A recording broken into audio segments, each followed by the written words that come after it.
If he plays tonight, this could be Vince's last game in Toronto.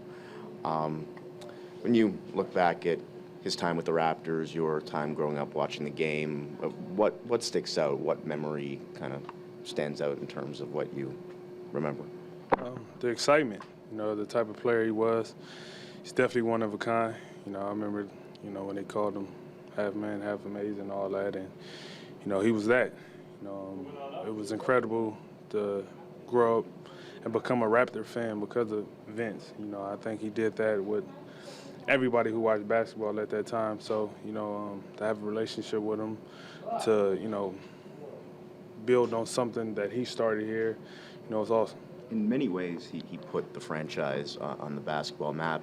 Were you familiar much with the Raptors before Vince Carter? A little bit, but once Vince came, it was on a whole different level. You automatically became a Raptor fan, with the purple jerseys, with Vince, with, the dunks, with the 40, 50-point games. You look forward to some early games, especially for me being in Los Angeles, watching them games on a weekend at 9:30 in the morning, and to be playing against a guy like that and, to be taking over a franchise, so to speak, or something that he started, was amazing. I mean, for a while, it was people didn't know who's going to be the future, Kobe or Vince. You were probably a Kobe guy, I guess. Yeah, I was always a Kobe guy, but it was Vince right behind it. I wore 15 in all summer camps, and I was always torn between wearing 8 and 15 because them was my favorite players growing up, and it's crazy just to think about it sitting here, talking about it, and potentially it could be his last game in Toronto, and everything that come with it. It's crazy. Do you see yourself playing basketball when you're 40?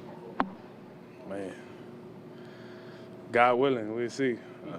He's sort of morphed into this senior presence in the league now. He's 20 years, wants to play 20 years, 40-year-old guy. What do you think that says about a guy like that who can stick around for all those years, go through all that grind? First, the passion. You got to have that passion to be able to play that long. The hunger to still want to get up every single day, practice, compete against, the young guys, be a veteran leader. Everything that comes with it, it's a challenge, because you look up, you playing against guys that was born in '97, and it's crazy just to think about it and to see him still playing, being one of the few guys left from the '90s era, it's incredible. Yeah, I mean, your whole career, you've been a starter, you've been a featured player pretty much.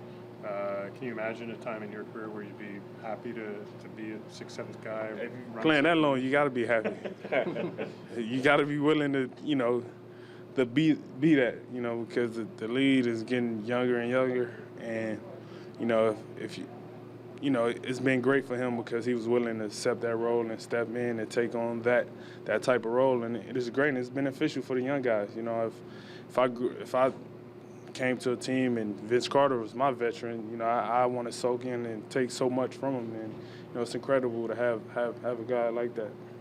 Obviously, his game has changed from dunking to shooting and being more of a presence and a veteran. You're somewhat similar path. You came in as a great athlete, and now your game is sort of morphing. Do you see that sort of parallel as well?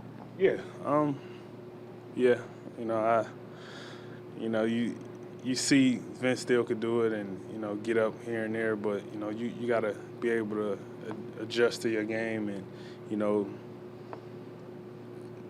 like I said, these guys are getting more and more athletic by the day, and that's not going to stick with you throughout your whole career, and you're going to have to be able to make adjustments and turn your game into something slower and more efficient. So. When did that come to you, that need to change your game into something more efficient and slower, I suppose? I think after my injury a couple years ago, really just being more conscious of.